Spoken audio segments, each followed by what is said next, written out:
There is a strange danger in being told, you are talented. Not because talent is bad, not because ability doesn't matter, and certainly not because we should stop recognizing what people do well.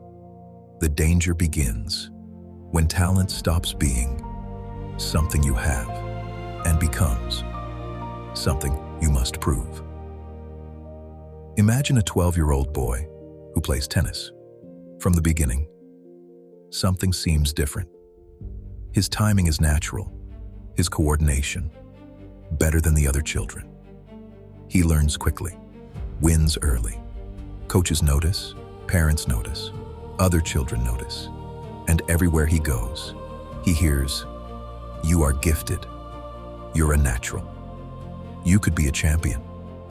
At first, those words feel wonderful. They create excitement, confidence, possibility, but slowly, almost invisibly, another message can hide inside them. If I am special, I must continue looking special. For several years, he wins without needing the same effort as everyone else. And because victory comes easily, he learns something he was never explicitly taught. Talent looks effortless. Then one day, he meets a stronger opponent. For the first time, his usual shots don't work. He loses the first set. Now watch carefully, because this is where the real match begins. Not across the net, inside him. One voice says, "Interesting. This opponent is exposing what I need to improve." But another voice says, "What if everyone discovers I'm not as talented as they thought?" Same scoreboard, two completely different threats. One threatens the result. The other threatens identity. And when identity is threatened, human beings can do surprising things. Maybe he becomes angry, throws the racket, blames the court, the umpire, the weather, the coach, his shoulder, anything. That protects the more frightening explanation. Perhaps I wasn't really trying, because strangely, that can feel safer than I tried everything and someone was better. If I didn't really try, my talent has not truly been tested. This is one reason self-handicapping can be psychologically attractive. The student who doesn't prepare, the employee who starts the presentation at the last minute, the creator who never finishes the project, the entrepreneur who says, "I wasn't really serious about it," the person who quits just before their ability can be honestly measured. From outside, it may look irrational, but inside, the logic can be remarkably protective. If I never give everything, then failure can never prove everything. There is always an escape route. I could have done better if I had really tried. Potential remains beautiful because potential was never tested. And that creates one of the strangest prisons in personal development. Some people become more attached to having potential than to developing it, because undeveloped potential can remain perfect inside imagination. Real development is messy. Once you enter reality, you discover where you're weak, where you're average, where someone else is better, where your natural gifts are not enough, where repetition becomes boring, where improvement is slower than your ego expected. Potential can be admired. Mastery has to be earned. Imagine a student who has always scored near the top without studying much. Everyone knows she's bright. Then she enters a highly competitive university. Suddenly, everyone around her was also the bright student in their school. For the first time, she gets an average grade. Nothing catastrophic happened. But internally, something breaks. She doesn't think, I need a better study system. She thinks, maybe I was never that intelligent. So what does she do? Perhaps she chooses less demanding courses, avoids asking questions, stops going to office hours because someone might notice she doesn't understand. She protects the reputation of intelligence by avoiding the experiences that could actually increase intelligence. The tragedy is almost invisible. Nobody says, stop learning. The identity itself does it. Now take this into the workplace. Imagine a young executive who rises quickly, sharp, charismatic, excellent instincts. Senior leadership begins calling him a future star. Soon, he begins enjoying not only success, but the identity attached to success. He becomes the person with the answer. Then, his role expands. The decisions become more complex. And one day, a junior colleague challenges his strategy. There are two possibilities. He could become curious. Show me what I'm missing. Or he could feel something deeper, threat. Because if the junior person is right, what does that say about the future star?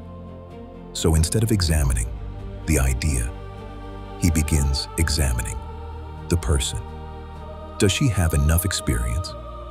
Does she understand the bigger picture? Notice what happened. A problem that could have produced learning has become a status contest. This is how talent can become a defensive structure. You stop asking, is this true? And begin asking, does this make me look right? You stop asking, what can I learn? And begin asking, how can I preserve the impression that I already know? And the more successful you become, the more dangerous that bargain can become. Because now, there is more reputation to protect.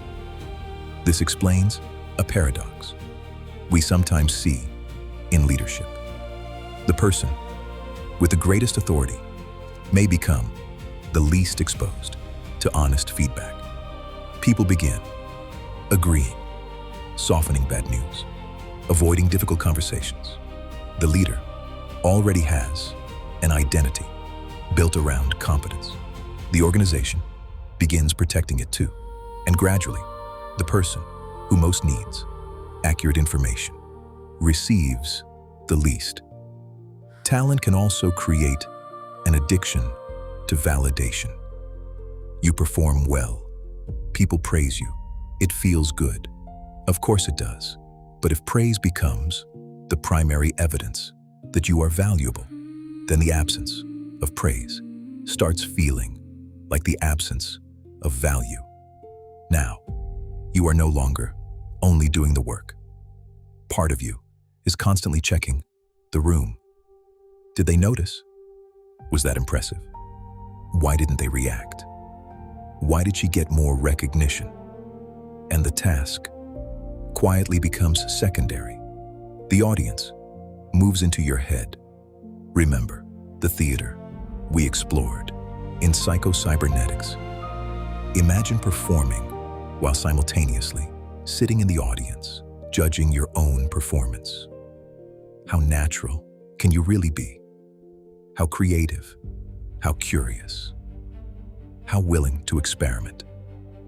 Every action is being evaluated for what it says about you. And creativity needs permission to produce something bad. Leadership needs permission to make an imperfect decision. Learning needs permission to ask an obvious question. Innovation needs permission to test an idea that may fail. Mastery needs permission to look unmasterful. Without that permission, talent becomes fragile. Now imagine a gifted musician. Her first compositions receive enormous praise. One song becomes successful. Suddenly, the next song carries a new burden. It doesn't simply need to be music. It needs to prove the first success wasn't luck. She begins editing every idea before it develops. This isn't good enough. People won't like this. This doesn't sound like what they expect from me. The identity of being successful starts interfering with the experimentation that created success in the first place. This is why some people become less adventurous after achievement. Before success, they had less to protect. After success, they have a reputation, a standard, an audience, a label, and suddenly, failure costs more psychologically. But there is another path. Imagine the tennis player. Again, he loses. The coach sits beside him, and instead of saying, "Don't worry, you're still the most talented player here," the coach asks, "What did today's match show us?" Not, "What did it prove about you?" What did it show us? Your backhand became defensive under pressure. Your recovery, after losing points, was slow. Your opponent changed rhythm, and you didn't adapt. Now the defeat has structure, and anything with structure can be trained. The athlete leaves without needing to feel good about losing. That's important. Growth mindset doesn't require pretending defeat is wonderful. He can hate losing. He can be disappointed. He can want to win desperately. But the loss doesn't have to answer the question, "Who am I?" It can answer a much more useful question. What needs work? That single shift protects something far more valuable than ego. It protects learning. Now think about your own life. Where are you most proud of being naturally good? Maybe communication, business, leadership, parenting, writing, relationships, intelligence, fitness, creativity, spiritual understanding, anything. Now ask a slightly uncomfortable question. Where has being good at it made it harder for you to be corrected at it?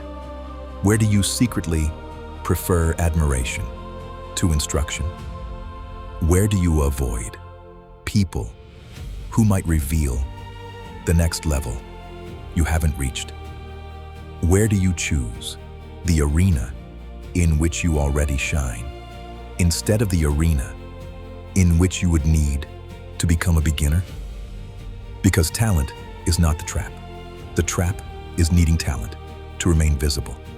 Real confidence may sound very different. Not, "I need to prove I'm intelligent," but "I can survive not knowing." Not, "I need everyone to see me as talented," but "I can tolerate being ordinary while I learn." Not, "I must win to know I'm capable," but "I can use losing without becoming a loser."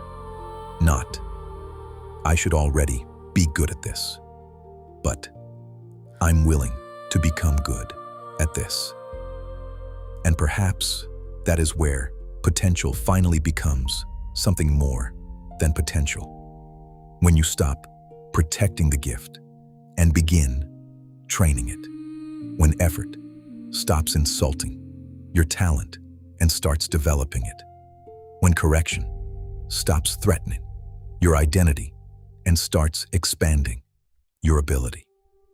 When someone better than you stops becoming evidence against you and starts becoming evidence of what can be learned.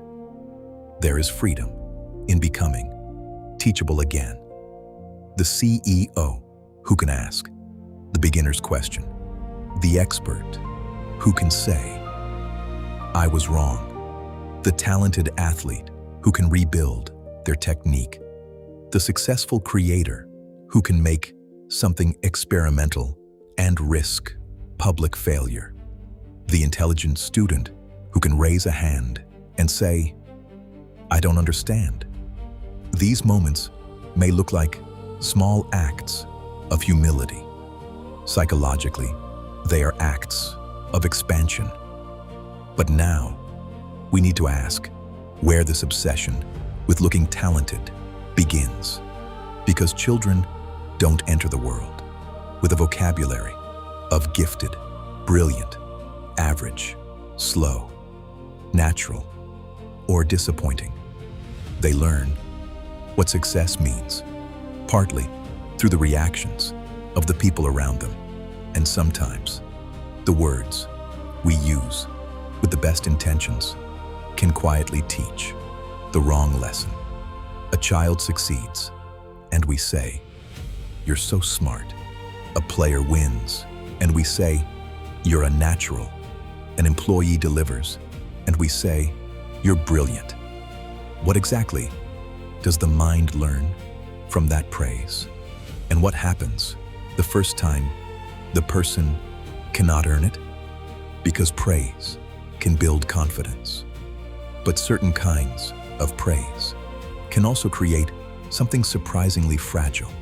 And to understand how, we need to examine the psychology of the words we use when someone succeeds.